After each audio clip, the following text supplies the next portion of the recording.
To help in that effort and to protect the U.S. from downside risks from abroad, the Fed chief and his Federal Open Market Committee colleagues are expected to cut interest rates by 0.25 percentage point after meeting on Tuesday and Wednesday, lowering borrowing costs for the first time in more than a decade. Related article: I can't remember a Fed chair who is as emphatic about the benefits of this high-pressure labor market to people who have long been left behind, said Jared Bernstein, a one-time advisor to former Vice President Joe Biden who's now at the center on budget and policy priorities. Powell can afford to stoke the record-long expansion because inflation is contained and shows no sign of taking off, even with unemployment near a half-century low. Indeed, the Fed would welcome some rise in price pressures after years in which inflation has languished below its 2% target.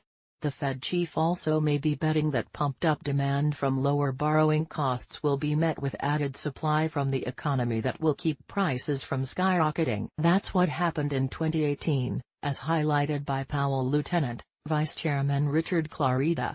In that instance, a step up in growth of gross domestic product on the back of President Donald Trump's tax cuts was supported by an expansion in the labor force and bigger gains in productivity.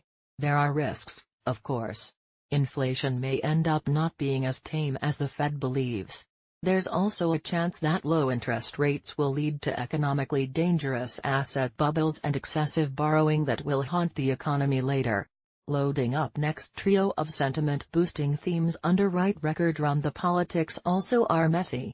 With Trump having relentlessly criticized the Fed for a year for keeping credit too tight, any move to lower rates could fan speculation on Wall Street and in Washington that Powell is knuckling under to the president. The president attacked the central bank again on Monday, accusing it in a tweet of making all the wrong moves and saying a small rate cut this week wouldn't be enough. Powell heard firsthand about the broad-based benefits of a tight jobs market at a Chicago Fed conference in June.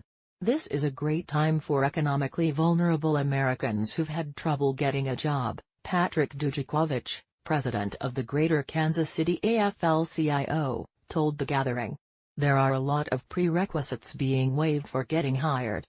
Employers are taking on workers with limited skills and limited or no experience, and hiring Americans with criminal records and disabilities, who've struggled in the past to gain a foothold in the labor market.